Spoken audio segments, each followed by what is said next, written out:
My brother and I were both born and raised in Columbia, South Carolina. I was privileged to have been born to a couple of teachers. My mother founded the first library for black students in the state of South Carolina and became the first librarian of color to integrate the white high schools as a librarian. My dad taught for a year before he was drafted in 1942 and put into an all-black unit and sent off to North Africa, Europe until the war ended in 1945. My dad began to coach every sport that there was in the school, but he was also a history and social studies and civics teacher. 7th grade, I saw a program on television about life at the Naval Academy, and I fell in love. Everything I did after that was done in preparation for getting an appointment to the United States Naval Academy. President Johnson sent a retired federal judge around the country looking for qualified young men of color to go to the Service Academy. I ended up getting an appointment, and I was off to the Naval Academy. Class of 1968, two things I knew when I graduated from high school. I was not going in the Marine Corps under any circumstances. And I was not going to fly airplanes because that was inherently dangerous. Something happened on my very first day of classes when my company officer was a young Marine Corps major, an infantry officer by the name of Major John Riley Love. He impressed me unbelievably. He was tough like my dad, and at my senior year, I decided I wanted to be an infantry officer in the Marine Corps. The year prior, 1967, had been the Tet Offensive, and nobody in my family wanted me to go in the Marine Corps. And I gradually found out that I really did not like crawling around in the mud. I had an aviation option from the Naval Academy that I didn't want. I sheepishly said, Major McElroy, I changed my mind. Can I get my aviation option back? And he smiled and said, you know, I was waiting for you to come to your senses. So my wife and I packed up and went to Pensacola, and I started flight training. One of the influencers who had an extreme impact on me was Major Pete Field, who was a Marine Corps fighter pilot and an instructor at advanced jet training. I decided that one of these days I wanted to be a test pilot. And every year for about 6 years or so, the Marine Corps would say thanks, but no thanks. And finally, I got a master's degree from the University of Southern California. So I put in my application, it was 1977 for test pilot school, and finally got in. As I was doing my test piloting, a group from the Astronaut program came in their sleek, supersonic white NASA T-38, so I ran over to him and I introduced myself. Ron McNair, Guy Bluford, and Fred Gregory, the three blacks who had been selected in that class. We talked the whole weekend. He asked me if I was going to apply for the program. I said, not on your life. And he looked at me real stern and he said, why not? I said, they'd never pick me. And he said, you know, that is the dumbest thing I ever heard. How do you know if you don't ask? He embarrassed me because I had forgotten what my mom and dad told me about being able to do anything I wanted to do if I was willing to study hard and work hard and not be afraid of failing. I told my wife, I've got to put this application in. I don't stand a chance of being selected, but I don't want to look back. Lo and behold, a couple of months later, I got a call from Mr. George Abbey, the head of flight crew operations, and he said, we want to have you in this next class. And so I was picked up for the second group of space shuttle astronauts.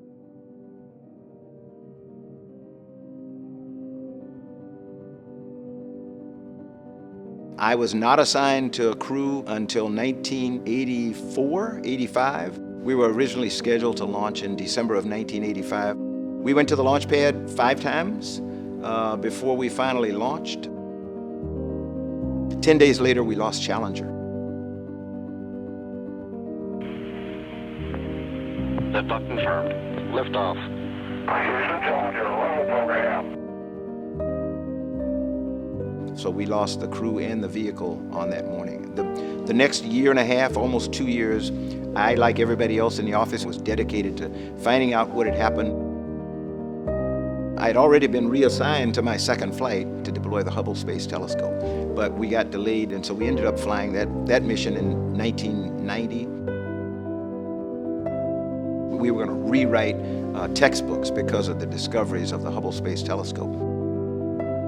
After that, I waited 2 years and I was reassigned to my third flight, the first time as a mission commander, a flight that was NASA's first mission to planet Earth. We flew it in the shuttle Atlantis, studying the middle atmosphere on Earth, trying to understand what causes weather patterns, studying our own sun. My final flight in 1994, back aboard Discovery for the second time, was the first joint Russian-American shuttle mission. I met Sergei Krikalev and Vladimir Titov. Vladimir was a MiG-21 pilot in the Russian Air Force, and Sergei had been a career engineer and a flight controller. It's the flight that I cherish the most because it changed my perspective about people and giving people an opportunity to represent themselves to you and get to know them before you judge them. We remain in touch even today as best of friends. My time in NASA ended after 14 years. Most incredible time of my life in many respects. One of the things that you never forget is the view of Earth from the vantage point of space. My flights were flown everywhere from just over 200 miles to 400 miles above the surface of Earth, 600 kilometers. And you get a significantly different view from those altitudes. Second flight with the Hubble Space Telescope, when we were at 600 kilometers, you actually saw about half of Earth at a time. And every single time I flew, it was the most breathtaking thing you've ever seen. The planet in all of its beauty and grandeur. You're going 17,500 miles an hour, so you're going around the planet once every 90 minutes. You can distinctly see the thin blue line that separates space from our planet, and you begin to feel somewhat insignificant. I left Earth as a person who was environmentally conscious, but I think I came back as a full-fledged environmentalist because you realize how fragile we are as human beings. I went to the Naval Academy. I was responsible for training 4,000 midshipmen who were going to become the leaders in our Navy and Marine Corps. And my wife loved it because we were like the mother and father hen for all the plebes and the members of the Brigade of Midshipmen.